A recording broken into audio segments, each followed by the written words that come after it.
Assalamualaikum warahmatullahi wabarakatuh. Selamat pagi adik-adik. Bagaimana kabar kalian? Semoga baik ya. Baik, kali ini kita akan belajar mengenai SPLDV.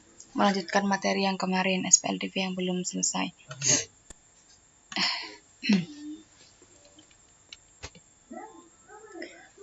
Oke, kemarin kan kita udah belajar mengenai persamaan dan sistem persamaan linear dua variabel, lalu konsep SPLDV, dan pada hari ini kita akan belajar mengenai cara menyelesaikan sistem persamaan linear dua variabel atau cara menentukan penyelesaiannya ya.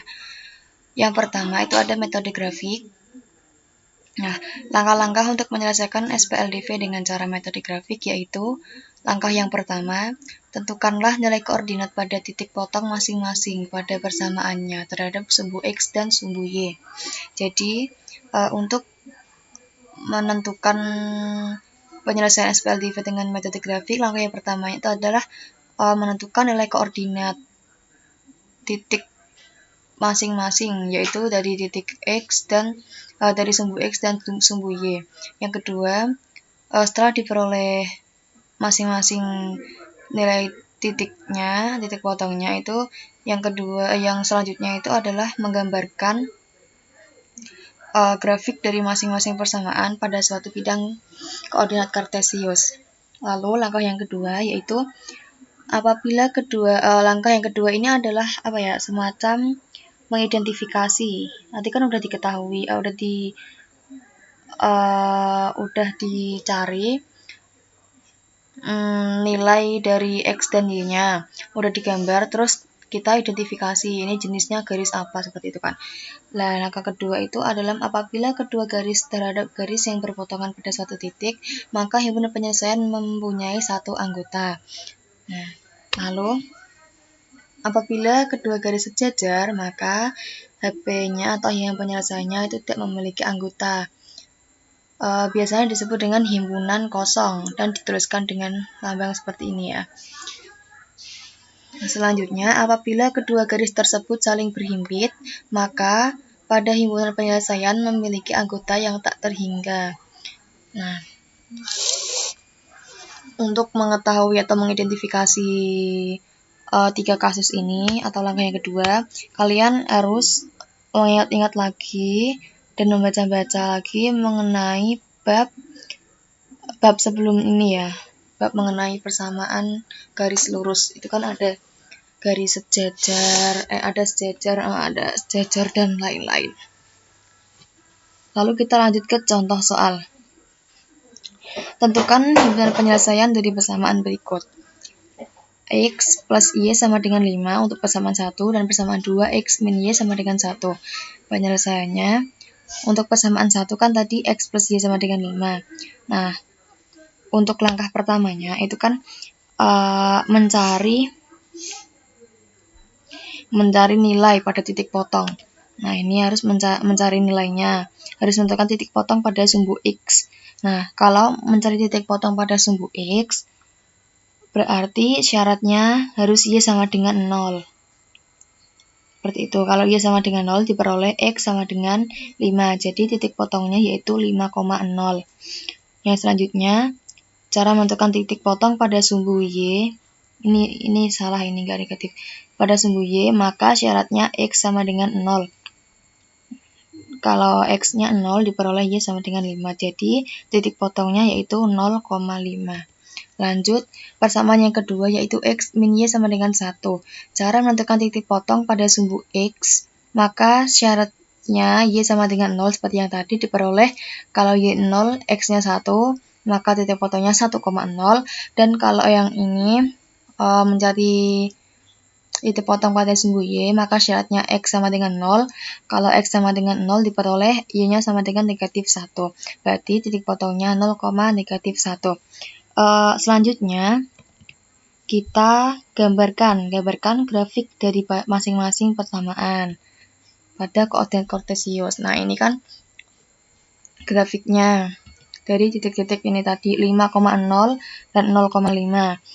5,0, 0,5 ini. Lalu 1,0 dan 0,-1 begini. Terus kita dihubungkan ini garisnya. Oke, lalu diperoleh titik potongnya itu ini. Nah, titik potongnya itu ada di 3,2. Nah, maka HP-nya atau himpunan penyelesaiannya itu adalah 3,2. Lanjut, kita ke metode yang kedua, yaitu metode eliminasi atau menghilangkan. Metode eliminasi digunakan untuk menghilangkan salah satu variabel SPLDV. Nah, nanti setelah mengeliminasi atau menghilangkan, akan diperoleh hasil persamaan linier satu variabel atau PLSV. Contohnya, perhatikan cara menyelesaikan SPLDV 3x plus 2y sama dengan negatif 11 dan 4x min 3y sama dengan negatif 26 berikut. Langkah yang pertama yaitu eliminasi x dari kedua persamaan. Bila koefisien berbeda, samakan terlebih dahulu. Oke, ditulis seperti ini ya, persamaan 1, ini persamaan 2. Tadi kan langkah pertama kan mengeliminasi x dari kedua persamaan. Dilihat koefisiennya dulu, koefisien dari x itu sama apa enggak. Kalau sama langsung bisa dieliminasi, kalau enggak sama disamakan terlebih dahulu. Nah, kita lihat di sini. Koefisien dari x pada persamaan pertama yaitu 3, pada persamaan yang kedua yaitu 4, berarti kan tidak sama. Lalu kita samakan dulu dengan mencari KPK-nya. Diperoleh KPK-nya yaitu ini. Lalu KPK-nya 12 kan. Lalu dikalikan seperti biasa. Udah, terus dieliminasi, dikurangi. Kita kan tadi mau mengeliminasi x dulu. Oke, seperti itu. Diperoleh hasil 17y sama dengan 34. Diperoleh y sama dengan 2. Langkah kedua yaitu eliminasi x dari kedua persamaan. Ini ya. X-nya dieliminasi dari kedua persamaan tadi. Ini berarti ini dicari KPK-nya juga kayak yang tadi. Berarti diperoleh. Ini eliminasi Y ini. Mohon maaf, ini ada yang kesalahan. Ini eliminasi Y dari kedua persamaan. Nah, berarti Y-nya kan dieliminasi. Diperoleh nilai X sama dengan negatif 5. Ini Y ya, ini. Y, nanti diganti Y. Jadi penyelesaian SPLDV tersebut adalah negatif 5. X-nya negatif 5, 22 itu Y-nya. Oke. Lanjut ke metode substitusi atau metode mengganti. Metode substitusi diawali dengan mengubah salah satu persamaan anggota SPLDV menjadi persamaan eksplisit. Nah, pada pertemuan lalu kita telah membahas mengenai persamaan eksplisit. Nah, dibuka lagi persamaan eksplisit itu apa. Seperti itu. Lalu persamaan tersebut akan menyisakan satu variabel berkoefisien 1 di salah satu ruas. Biasanya di ruas yang kiri, berarti di sebelah sini. Lalu persamaan eksplisit disubstitusikan ke persamaan lain. Langsung saja ke contohnya biar nggak bingung. Perhatikan cara menyelesaikan SPLDV 3x plus 2y sama dengan negatif 11 dan 4x min 3y sama dengan 26. Soalnya seperti yang tadi ya. Seperti pada metode yang eliminasi tadi. Diketahui persamaan satunya ini, persamaan duanya ini, langkah yang pertama yaitu pilih salah satu persamaan yang akan diubah menjadi persamaan eksplisit. Nah, kalau mau mengubah ke persamaan eksplisit itu dipilih yang mudah aja, persamaannya yang mudah saja. Misal dipilih persamaan yang pertama atau persamaan 1, yaitu 3x plus 2y sama dengan negatif 11, 3x sama dengan negatif 2y min 11. Nah, ini pindah ruas. Oke, diperoleh x sama dengan negatif 2y dikurangi 11 sama dengan 3. Nah, ini merupakan persamaan eksplisitnya. Oke, substitusikan persamaan eksplisit ke dalam persamaan 2. Disubstitusikan, diperoleh Y sama dengan 2.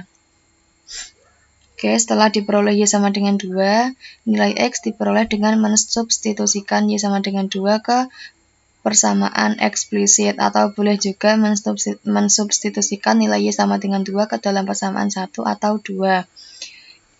Setelah diperoleh Y, nilai X-nya itu diperoleh dengan mensubstitusikan nilai yang telah diperoleh atau Y itu ke dalam nilai Y-nya itu ke dalam ke dalam persamaan eksplisit atau ke dalam persamaan 1, kalau enggak ke persamaan yang kedua, sehingga diperoleh seperti ini. Diperoleh X-nya itu negatif 5. Jadi penyelesaian SPLDV tersebut adalah negatif 5,2. Kita cek. Nah, sama. Metode eliminasi dan substitusi ternyata hasilnya sama. Oke.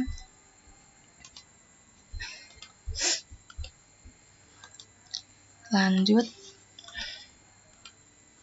ke metode campuran. Metode campuran itu maksudnya metode campuran antara eliminasi dan substitusi. Ini adalah metode yang keempat ya. Saat menggunakan metode eliminasi, kalian menggunakan 2 kali eliminasi. Tadi kan ada 2 kali eliminasi pada metode eliminasi. Nah, pada metode substitusi, kalian harus menentukan bentuk eksplisit terlebih dahulu. Namun, untuk metode campuran, cukup melakukan 1 kali eliminasi, kemudian nilai variabel yang telah diperoleh disubstitusikan ke salah satu persamaan. Seperti itu. Lalu diperoleh nilai penyelesaian dari SPLDV. Oke. Dan selanjutnya ada menyelesaikan masalah SPLDV. Langkah-langkahnya yaitu yang pertama, tentukan variabel-variabelnya, lalu lakukan pemisalan. Yang kedua, terjemahkan permasalahan menjadi model matematika berbentuk SPLDV. Yang ketiga, selesaikan model matematika yang diperoleh pada langkah yang kedua. Jadi yang ketiga ini adalah udah masuk ke seperti penyelesaiannya, seperti itu. Yang keempat itu nilai variabel yang telah diperoleh dicocokkan dengan pemisalan awal sehingga permasalahan dapat diselesaikan, atau melakukan tahap penafsiran, seperti itu. Ditafsirkan dari apa yang telah dimisalkan tadi, atau di penafsiran itu berarti atau sama dengan menyimpulkan, seperti itu. Perhatikan kembali masalah pada awal bab. Nah, pada awal bab itu kan ada permasalahan. Permasalahan itu disebutkan bahwa harga tiket anak sebesar 7.000 dan harga tiket dewasa itu sebesar 10.000. Nah, selama satu periode tercatat 800 orang mengunjungi tempat wisata tersebut. Hasil penjualan tiket masuk sebesar 6.575.000. Lalu kita selesaikan masalah SPLDV tersebut. Langkah yang pertama yaitu lakukan pemisalan. Nah, misal X itu adalah banyak pengunjung anak-anak dan Y adalah banyak pengunjung dewasa. Yang kedua yaitu membuat model matematika berdasarkan permasalahan. Model matematikanya adalah seperti ini. Nah, ini kan tadi soalnya diperoleh model matematikanya seperti ini. X plus Y sama dengan 800. Persamaan yang pertama. Lalu persamaan yang kedua yaitu 7.000X plus 10.000Y sama dengan 6.575.000, atau bisa disederhanakan menjadi 7X plus 10Y sama dengan 6.575. Ini adalah persamaan yang kedua. Oke, untuk langkah yang ketiga yaitu menyelesaikan SPLDV. Menyelesaikan SPLDV, ini kita ubah persamaan 1 ke persamaan eksplisit ini ya, berarti ya. Oke, diperoleh persamaan ketiga seperti ini. Lalu substitusikan persamaan 3 ke dalam persamaan 2. Ini persamaan 2. Disubstitusikan gini. diperoleh Y sama dengan 325. Lalu substitusikan nilai Y yang telah diperoleh ke dalam persamaan yang ketiga. Nih, eksplisitnya tadi. Diperoleh X-nya sama dengan 475. Oke, langkah yang keempat yaitu menafsirkan penyelesaian SPLDV. Diperoleh X sama dengan 475 dan Y sama dengan 325. Berdasarkan pemisalan, X mewakili banyak pengunjung anak-anak, jadi X-nya itu sama dengan 475 atau pengunjung anak-anak itu sebesar 475. Dan Y adalah mewakili banyak pengunjung dewasa, jadi pengunjung dewasa ada 325. Itu. Oke, terima kasih atensinya. Apabila ada yang kurang paham, bisa dicatat dan ditanyakan di diskusi kita nanti. Terima kasih, mohon maaf apabila ada kekurangan. Wassalamualaikum warahmatullahi wabarakatuh.